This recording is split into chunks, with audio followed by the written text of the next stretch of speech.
네, 안녕하세요. 페이지원입니다. 혹시 집을 보러 가셔서 그냥 쓱 둘러보고 나오셨던 경험이 있으신가요? 아니면 곧 집을 보러 갈 계획인데 그냥 공인중개사분께서 알아서 잘 설명해 주시겠지라는 생각만 갖고 계시진 않나요?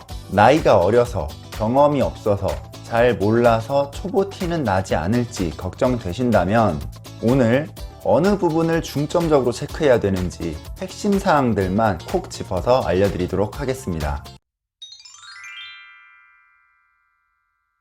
자, 부동산에 방문해서 처음 집을 보러 가실 때 대부분의 공인중개사분들께서는 모든 분들이 그런 건 아니지만 장점들을 위주로 부각해서 설명해 주시는 경우가 많습니다. 직업 특성상 당연히 거래를 성사시켜야 되는 업무이기 때문에 100% 공감하고 이해하는 부분입니다. 부동산마다 약간씩 다르기는 하지만 공인중개사분께서 해주시는 업무는 일반적으로 그 집에 하자는 없는지, 서류적으로 문제는 없는지, 주변의 편의시설은 거리가 얼마나 되는지 정도의 사실관계 확인을 주로 해주시기 때문에 아무래도 내가 알고 싶은 것과는 거리가 조금 있는 것이 사실입니다. 물론 중개사분께서 해주시는 서류 검토 절차는 매우 중요한 업무이기 때문에 관련 경험이 많지 않으신 분들께서는 개인 간의 직거래는 되도록이면 하지 않는 것을 권장드립니다. 자, 그럼 집을 보러 가셨을 때 무엇을 중점적으로 체크해야 되는지,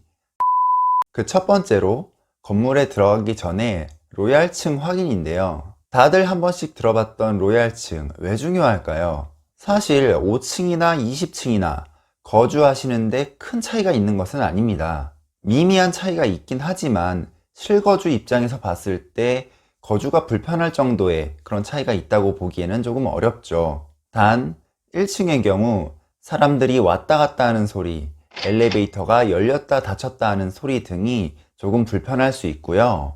저층부에서는 여름에 날벌레가 조금 더 많이 들어오는 편입니다. 물론 고층에도 날벌레가 있긴 하지만 저층부에 비해서 상대적으로 덜한 편이죠.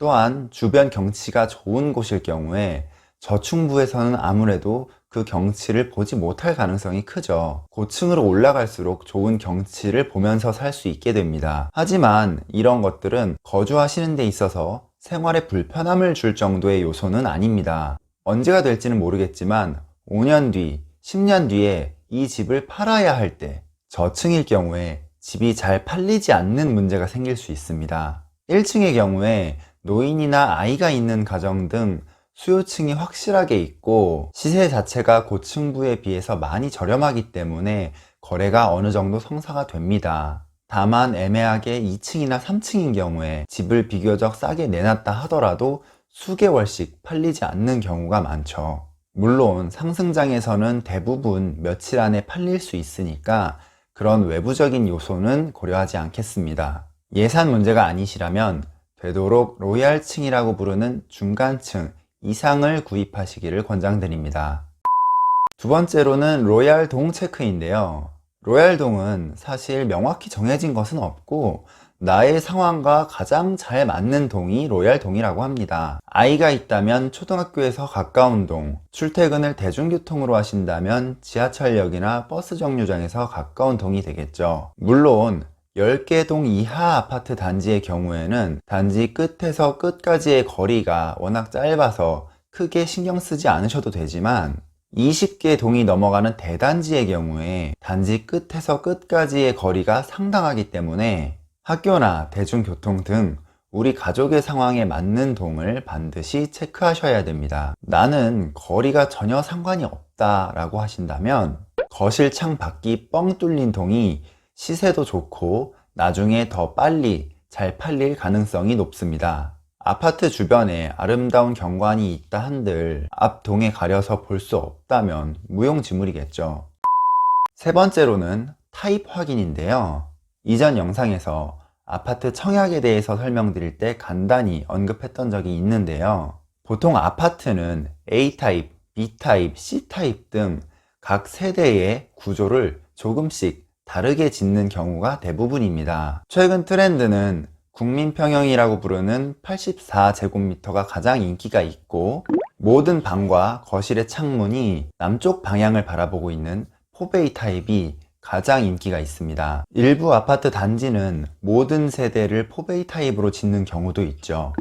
방 하나만 북향이고 나머지는 모두 남향인 3베이 타입도 거주하시는 데는 무난하지만 아무래도 4베이에 비해서 조금 선호도가 떨어지는 것이 사실이죠. 가격 차이가 크지 않다면 4베이 타입을 우선 알아보시는 것을 추천드리고요. 특히 특이한 형태의 집은 동일 평형 대비 시세를 잘 못 받을 수도 있고요. 나중에 팔릴 때까지의 시간이 매우 오래 걸릴 수도 있습니다.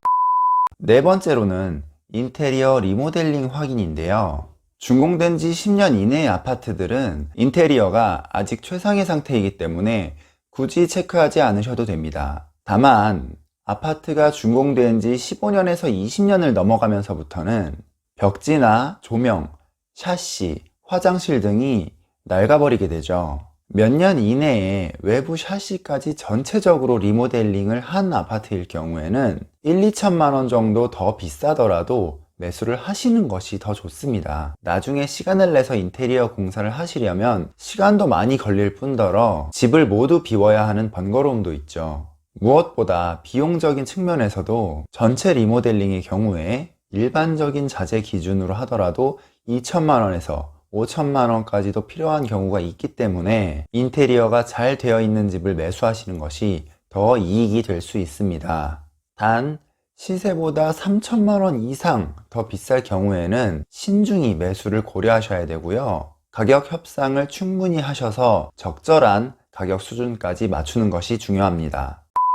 마지막으로 크게 중요하진 않지만 내부에서 확인해야 될 사항들인데요. 변기 물은 잘 내려가는지, 샤워기 수압은 적절한지, 보일러를 교체한 지 10년이 넘었는지, 싱크대 배수는 잘 되는지, 베란다 결로로 인해 곰팡이는 생기지 않았는지, 창문은 유격 없이 잘 닫히는지, 창문 틈에 빗물이 새서 곰팡이가 생기진 않았는지 체크하시면 되시고요. 이런 것들은 가격 협상을 통해서 해결할 수 있는 부분이고 매수를 결정하시는데 큰 영향을 주는 부분은 아닙니다. 다만 매도자분과 가격 협상을 하실 때 좋은 명분이 될 수 있으니까요. 충분한 시간을 갖고 꼼꼼히 체크하시는 것이 좋겠습니다. 자, 오늘은 아파트를 매수하실 때 집을 보러 가서 어떤 부분을 중점적으로 체크해야 되는지를 알아봤는데요. 아무래도 매수 경험이 별로 없으신 분들에게는 유용한 정보가 될 것 같고요.